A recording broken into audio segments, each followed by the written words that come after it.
Welcome. Again, I'm CW2 Mike Mears, and now we're going to be talking about Kirchhoff's voltage law and Kirchhoff's current laws. They're incredibly important to kind of understanding, again, how to solve series and parallel circuits. And one of the other fundamental things besides Ohm's law that kind of lead us down the path of electrical engineering and how electricity works. All right? So first off, we'll talk Kirchhoff's voltage law. And simply put, the total voltage across each resistor in a series circuit is always going to sum to the source voltage. So that sounds like voodoo, but let's talk it out here. All right, so I'm going to erase R1 for my circuit. I keep using this schematic up here so it just kind of becomes familiar because, again, it's going to look very similar to what the labs are in the book. All right, so what did I say? So Kirchhoff's voltage law. So the voltage across each resistor in a circuit, in a series circuit, will sum to the source voltage. All right, so does that mean if I have 124 volts here, I'm not getting 124 volts here and here? That's exactly what that means, okay? So let's talk about some principles of a series circuit. In a series circuit, the current flowing through the entire series circuit is the same current. What that means is if I was to find my equivalent resistance of this circuit, all right, which let's say we got 124 volts, and we've got 600 and 300, which series circuit, we're going to add those. That's 900 ohms. So REQ equals 900, and E, I keep trying to force myself to use E. All right, is that, which means if E equals IR, I equals E over R, I equals 124 volts divided by 900 ohms, which, let me steal Dan's calculator over here. And we say 124 divided by 900 equals 0.137, so we're going to say 0.14, 0.14. So I equals 0.14 amps. Okay, what that means is that all the way through this series circuit, each resistor is seeing the same flow, the same pressure. Think of it, that water system. Everybody's getting the same amount of water. All right? Same amount of water. Now the difference is there's going to be different pressures at different points on a series circuit.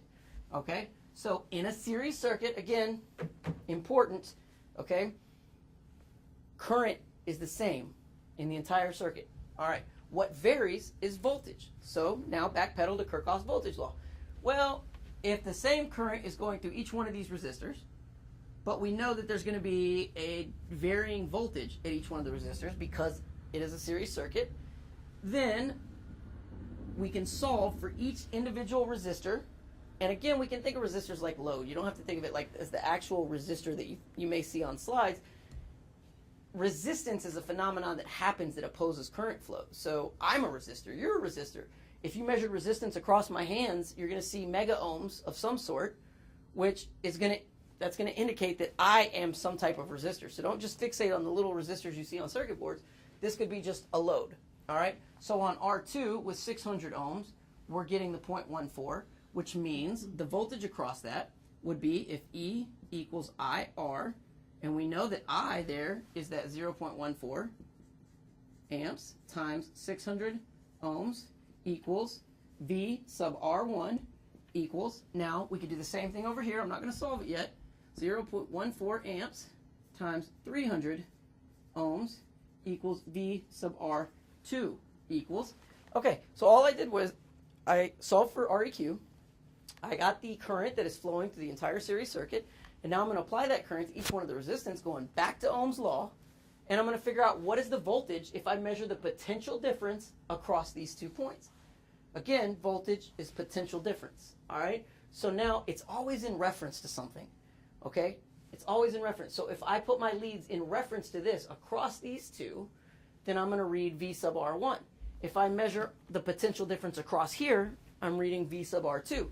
If I measure my potential difference here, even when all this is going on, I'm still going to get V sub S, which is the source voltage. All right, so let's do our calculator, and we say 0.14 times 600 equals 84. All right, now I'm going to do 0.14 times 300. Should be half, right? 42 volts. Okay, so now back to Kirchhoff's law. If the sum of the individual voltages in a series circuit should equal the source voltage, that means the sum of the two voltages that I'm reading across these two resistors should equal the source voltage. All right, which means if I add these two up, they should be equal to this. All right, so let's try it. All right, so we're going to add those two up and we get, what is that? 6, and that's 1, 2. So 126. Notice that's off from the 124. Well, it's off because of my rounding conventions, because of a couple little varying things, but you see the science is there. Okay? Now let's take a step back and say, well, how is that useful? Well, what that means is that according to Kirchhoff, every bit of voltage available in that series circuit is going to be distributed across each one of those resistors, and there's a proportionality there. Another way of solving for this, very, very simple way, what we call is the voltage divider rule. And what that is all you're doing is setting a proportional relationship based on your resistance values. I'm going to show you. So the voltage divider rule is this. If we're going to solve for V sub R1 or V sub R2, all right, all we need to do is take V sub S and then multiply that times, if we're going to search, say we're going V sub R1, then we want V sub S times R1 over R1 plus R2. So what is that doing? Well, I'm setting up a proportionality here. All I'm doing is making a percentage, a fraction, a scalar, however you want to look at it, of total resistance versus the resistor I'm looking for. Okay, so in this case, and then I'm going to multiply that times my source. So all I'm doing is scaling my source voltage based on the ratio of resistance values in the circuit. So V sub R1, V sub S, we've got 124 volts times R1, which one is R1? We'll call this one R1. This one R2. 600 over 600 plus 300. Okay, well, I can really quickly in my head add that up and see that that's 600 over 900. Also simplified down is 2 over 3, which means 67.7% of the source voltage is going to be across R1. Okay, so let me just do the math out. 124 volts times 600 over 900. Okay, which you can cancel the zeros. You get 6 over 9. You can simplify even further and go 124 volts times 2 over 3. Okay, and then we're left with 2/3 of 124. So 124 times 2 divided by 3 equals, that's 82.666, so we'll just say 83. That means across here we got 83 volts. Now again, we did something over there a minute ago, came out to 84, just because of how I'm rounding numbers. Don't get wrapped up around the axle. All right, so the voltage from here to here is reading 83 volts. So now based on Kirchhoff's law, I should already know and I should be able to deduce, well, if that's the case, the remaining amount of voltage, 124 volts minus those 83, is what I should be seeing across R2 just based on science. But we can do the voltage divider principle again one more time and see. All right, so let's take, V sub R2 equals Vs times R2 over R1 plus R2. Now it's just the proportional relationship of R2 versus the overall circuit, which means it's going to be the 124 volts times 300 over 900. Also simplified down as 1/3, which means it's just 1/3 of 124 volts. So 124 volts times 1/3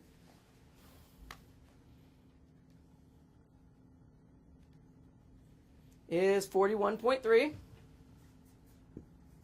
Repeating volts, okay, which means across here we're seeing 41.3 volts.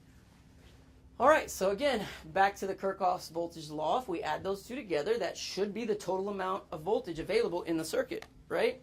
So let's go 83 plus 41.3, 124.3. And again, the 0.3 is just because I'm rounding here and there. That's causing some little slight variances. But what you see there is there's clearly a voltage difference across each one, and it's based on the relationship of the resistance in the circuit. Now this is a series circuit. Again, Kirchhoff's voltage law, series circuit. Now we're going to talk about parallel circuits. All right, and of course it just has to be different, right? Absolutely has to be.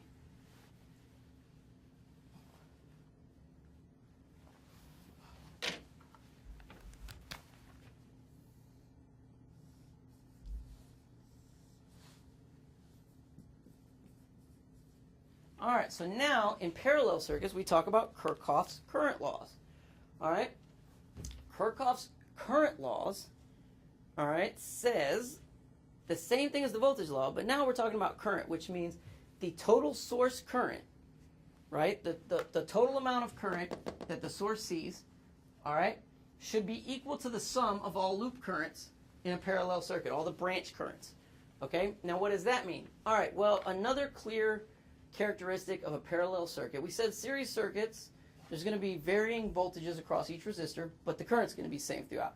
In parallel circuits, the voltage is the same throughout every branch, but the current going through that branch is different. And again, you're like, wow, why does this even matter?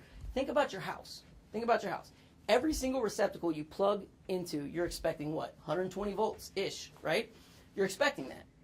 Well, how? It's a bunch of different branches all over the place, right? Well, they're all parallel branches fed from the same source, which means going into each one of those parallel branches, you're getting the 120 volts or whatever you got at your house, all right? What varies is the amount of current flowing through each one of those parallel branches. Now think again, back to your house, think of your circuit breaker panel. You got 15 amp breakers and 20 amp breakers and 30 amp breakers and 50 amp breakers for that stove.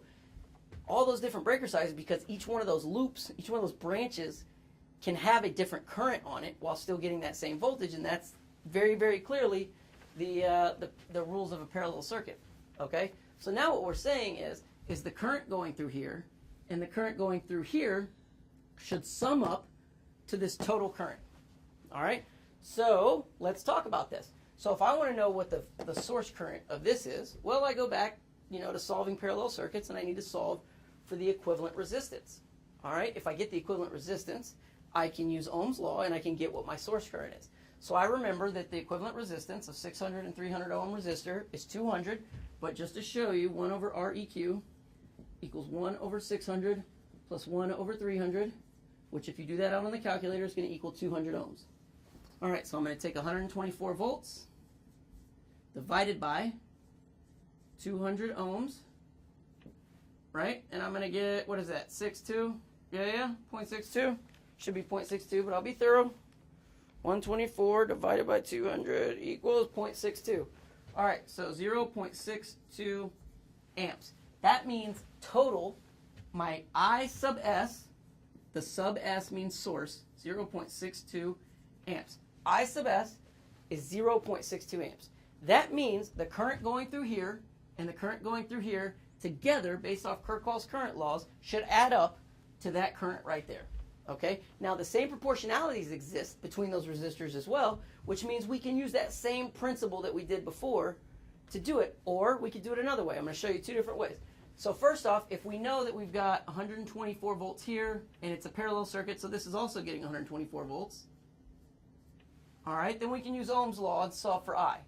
So let's try that. So E equals IR, I equals E over R. That means I sub R1 equals 124 divided by 600 volts ohms. I sub R2 equals 124 volts divided by 300 ohms.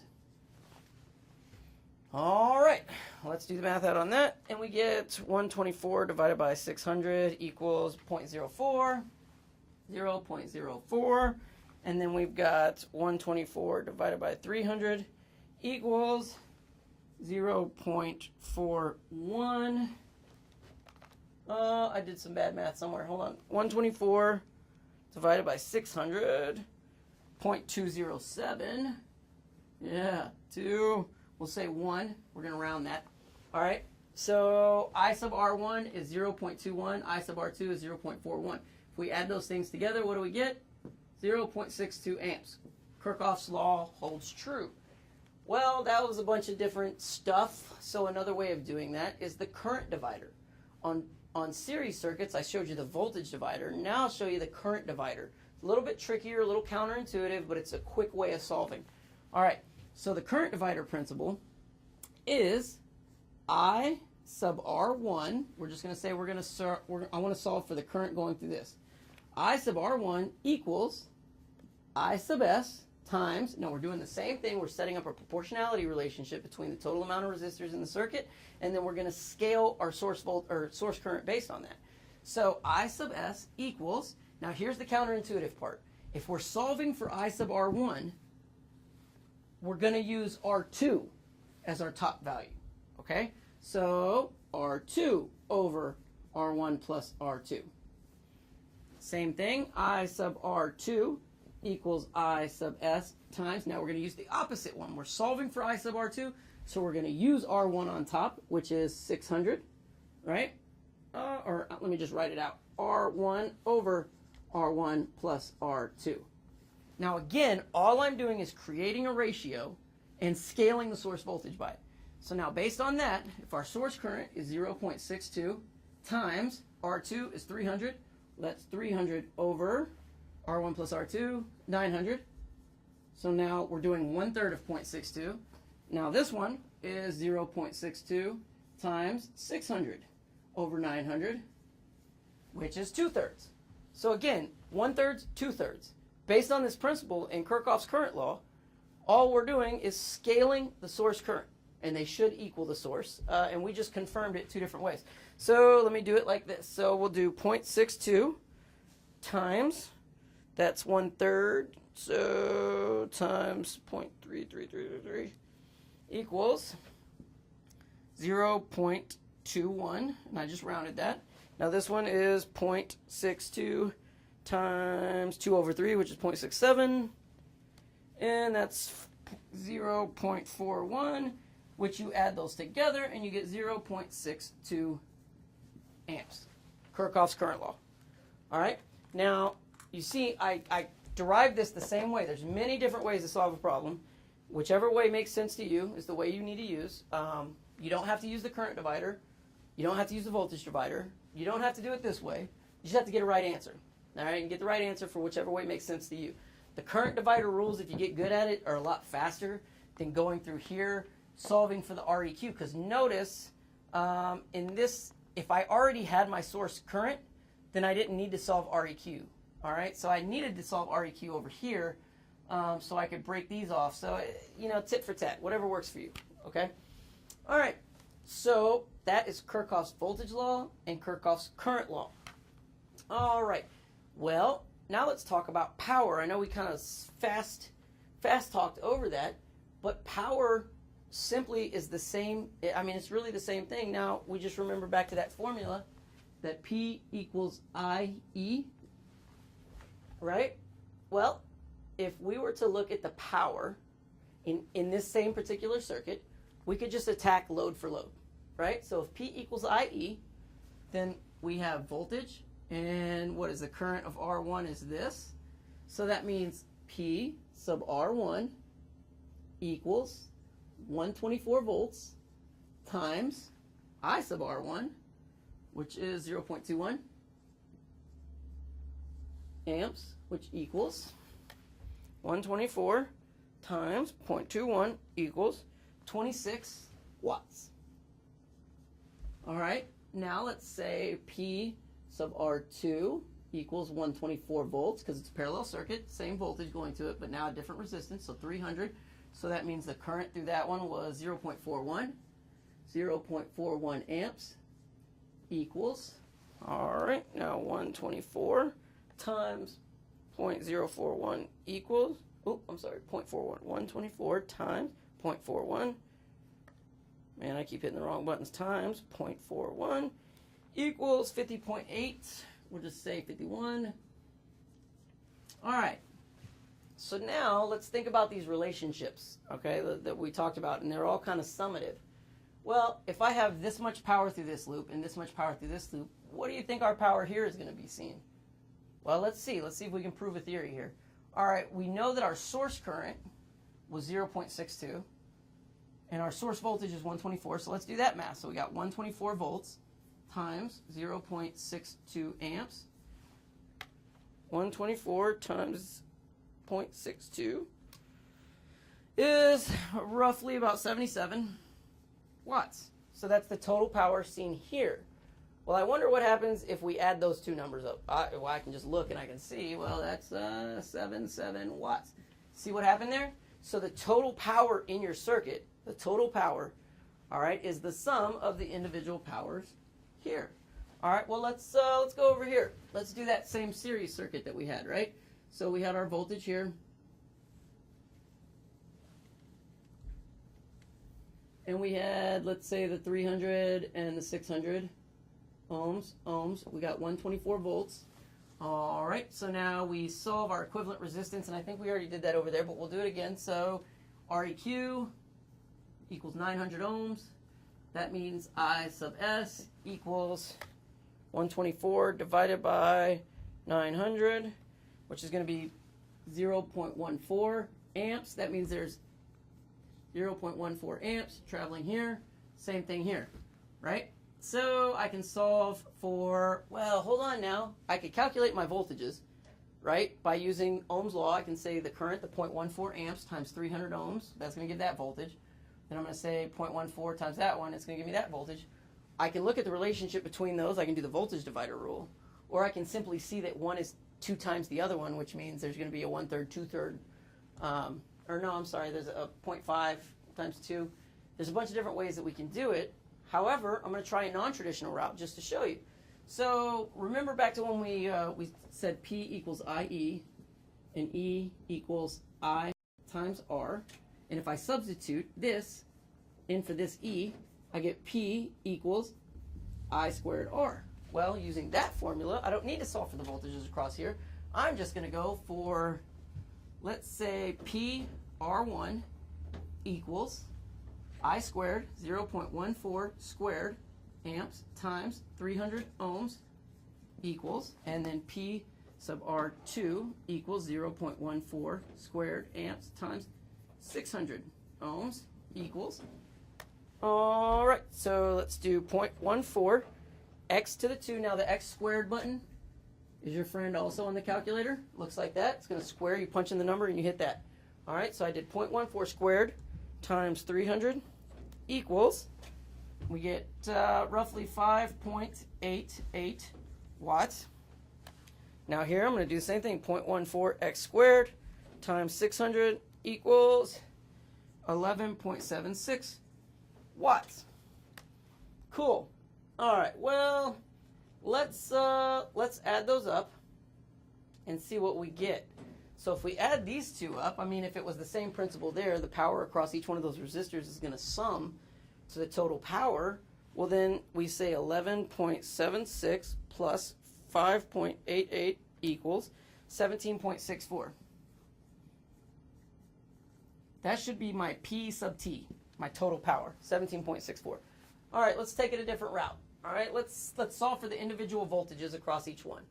Well, let's do the voltage divider principle again because I like it. All right, so I'm going to say my source voltage is 124 volts times, we're going to say we're solving for R1, so that's going to be R1 over R1 plus R2, so 300 over 900, right? And then equals,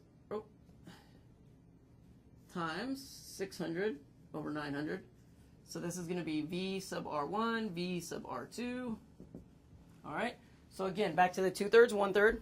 All right. So 124 divided by 3 equals the 41.3. So we're going to say 41 volts. And then this one is times 2 divided by 3. So that's 124 times 2 divided by 3 equals 82.6. We'll say 83.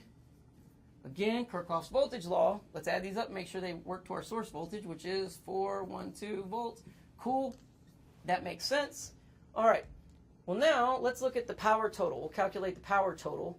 So we know our voltage, we know our source voltage, and we know our source current because we figured that out over here. So if we have V sub S equals 124 volts, I sub S equals 0.14 amps.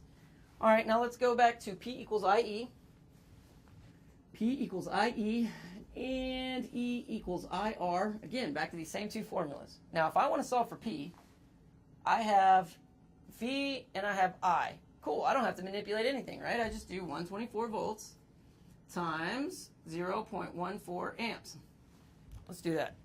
124 times 0.14 equals 17.36. All right, so PT calculated this way equals 17.36. All right, I did it over here. I rounded a lot, and I got 17.64. Essentially, all the rounding mistakes, you bring them all together, and that's why you're off by in the degrees of the hundredths, but that's minuscule. If I was to round to the tenths, or with no decimals, we're right on there, okay? So now let's do it another way. Let's look at the individual powers across the resistors without taking the current into consideration. What if I know that I know my voltages and I know the resistance values? Well, I can say P equals IE, E equals IR. All right, well, I don't want to use the current. Pretend I don't know the current. I just know voltage and resistance, so I need to get rid of that current. So let me substitute if I equals E over R, and I'm going to substitute that I into that. P equals E squared over R. So now let me do it for each one of those resistors. So P R1 equals, we'll say, what did we get? 41 volts squared over 300 ohms. And P sub R2 equals, what do we got? 83 volts squared over 600. Let's do the math on that. So 41 x squared divided by 300 equals 5.6 watts. And we do 83 squared divided by 600 equals 11.5 watts. All right, so now let me add those two together. 5.6 plus 11.5 equals 17.2 watts. Again, lots of rounding I'm doing right here for simplicity's sake, but now 17.2 watts here, 17 watts over here, 0.64, and what I do over here, somewhere over here is another 17. 17.36. Okay, so you can see roughly about 17 watts. The point is the power is the summation of all powers within that circuit. Okay, and you just simply use that P equals IE. My strategy is I always just solve the circuit. I solve for every single thing I can find in that circuit, and then I don't care what question you ask me because I'll go back to those two formulas there and figure it out. All right, it's simplest way of doing it. If you get stuck with a question that says, if I increase the current here, is it going to decrease or increase the voltage here, blah, blah, blah, blah, blah, right? Sometimes you could try and think that out, but you're going to overthink it. You know what you can't overthink is math, right? Just do the math. Just work the problem out. Find out all your variables, work it out 3 different ways and compare your variables, and then once you've got your variables, go back to that question and say, okay, well, I did that. It says if I reduce this by half, well, let me do it. Let me reduce that number by half, and I'll rerun the model. Redo the math and see what my output is. And then all you got to do, the answer's right in front of you, all with some simple math and algebra. So, all right, I think that's it for Unit 1, and I think now we need to actually start doing some labs, which is pretty cool. All right, so again, to recap, Kirchhoff's current law, all right, says that in parallel circuits, the sum of the individual branch currents should equal the source current. And Kirchhoff's voltage law says that in series circuits, the sum of the individual voltages of the resistors in the circuit should all sum to the source voltage. All right, and then back to power, the power in the circuit is just going to be the summation of all the individual powers within that circuit, both series and parallel. I mean, we saw that. We did it here with series, and then we did it here with parallel, but the point being is all these individual little powers summed up both in series and parallel to the total power. So next, we're going to go into the labs, okay? And so this is going to be your first experience doing the labs. So there's going to be 4 labs. Labs 1-4, 1-1, 1-2, 1-3, 1-4. After each one of the labs, there's 4 quizzes. Quiz 1-1 through 1-4. And then at the end, there is a unit test. Unit 1 quiz, okay? So let's talk about these labs, all right? So let's look in our book. Now, you're going to see potentially some differences between the digital version of the book on Blackboard and the actual hard copy book. It may be easier to always default to the hard copy book, and it's just going to be procedural steps. The science is all the same. The math is all the same. It might just say, it asks you a question a little bit differently. It's not really super important, but just in case, just know that there could be some differences. All right, So in lab 1, which is referring to voltage, current, and in Ohm's law, all right, what you're going to actually do is, this should be simple at this point. You're just going to take this multimeter and measure the resistance of these meters. All right, so the end state is for you to understand, does a voltmeter have a high internal resistance or a low internal resistance, I wonder? Does a current meter have a high internal resistance or a low internal resistance, and why? And now think back to that first intro where I said, well, in voltage, when measuring voltage, we want to apply it parallel to whatever we're testing. And if we're using the current meter, we want to do that in series. Now, if we think about resistance values and parallel resistance versus series resistance, voltage, the internal voltage of a multimeter should be very, very high. All right, and the reason why it's very, very high is because if you remember back to what I said about parallel circuits and the equivalent resistance should be lower than the lowest value, well, it's going to be lower based on the proportionality between the two. So if this is 300 ohms, and let's say this is 600 mega ohms, you do the math on that, and the higher that resistance, the closer to this low value you're actually going to get. Which means if you put your voltmeter in there with a high internal resistance, it's going to have very marginal effects on the actual circuit, which is what you want.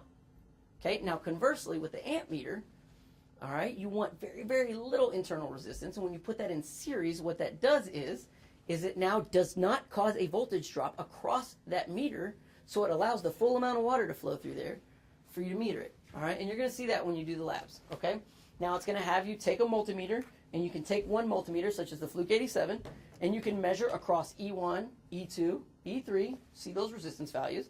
Same thing on the current meter, I1, I2, I3, and you see what those resistance values are. Okay, and it's to help you kind of understand why you're hooking things up the way you are. All right, now fast forward to 1-2, and we're going to be doing equivalent resistance. All right, now this lab is just going to walk you through exactly what we did on the board in the examples. Really, I probably gave you a head start. All you're going to be doing is hooking up various resistors like I did, doing the resistance calculations by hand, then metering them with your multimeter, and comparing the results. All right, again, you're comparing theoretical and experimentation, and it should give you that aha moment with science, right? And 1-3, that's talking about power, so we're going to do exactly what we just did. You're going to do a bunch of different variances, just like I did over here, with series and parallel circuits, and you're going to see, you're going to solve for certain characteristics. I probably gave you too much to give you a head start, because if you just solve the circuits like I did on the board over here, they could ask you anything about the power, and you should be able to do it. So this example I just did over here should get you all the way through that lab without any problems. I mean, the values are going to be different, but I mean, the approach and methodology. And again, sometimes in these labs, it takes you on this really weird circular path where you're like, I have no idea why I'm doing this. And then when you get to the end, you're like, oh my goodness, I did that just to prove something that I already knew from back here. That's the point, is showing you all full circle. All right, and then the last lab. Let's see what the last lab. Series and parallel circuits. Again, I did this on the board for you. All right, showing you how to solve for the individual, again, going Kirchhoff's voltage law and current laws. The same rules apply for those series parallel circuits. You can look at those individually. So let's say if I had a, let's do it up here. If I had a circuit that was here, here, it goes to here, here. All right? Well, these two are in parallel with one another, but this branch is in series with this. Okay, so what does that mean? Well, these two are going to see the exact same voltage across them, but the current's going to be different. Well, this entire branch here is going to have the same current as this because they're in series with one another, which means you can figure out the current going into here simply by solving for REQ of this, and then REQ of these together, and then knowing your source voltage, E equals IR, you can get the current going into here and the current going into here. Then from that, you look at this as your source current, and you could use the current divider principle to get the current through each one of these. Once you've done that, you can solve that's just one way. You can approach it many, many different ways. That's just one way of doing it, all right? But the big takeaway is everything that I demonstrated here while talking is the exact same thing the labs are going to do. They're just going to do it in a kind of a roundabout way. All right. So, again, there's going to be quizzes at the end. of each one of these labs, and I'd like you to do the quizzes immediately following the lab while the information's fresh. And you're going to be like, man, some of these quiz questions are really weird, they're worded funny, and I don't like them. Cool, all right? But think through them. Some of them are very, very tricky wording, all right? When it comes to testing, nobody's writing tests to trick you. This lab book was written by somebody else, and so we like to just stick with the principles of the lab book, let you answer those questions.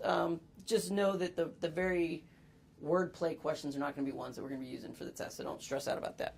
All right, but they're all really good questions. Okay, so now let's look at review question 1 off of, I think this is 1-4, and it says, the main rules and principles for solving electric circuits are related to A, the conservation of energy law, B, combinations of different circuits, C, Kirchhoff's law, Ohm's law, and the rules for equivalent resistance, or D, the random operation of a circuit.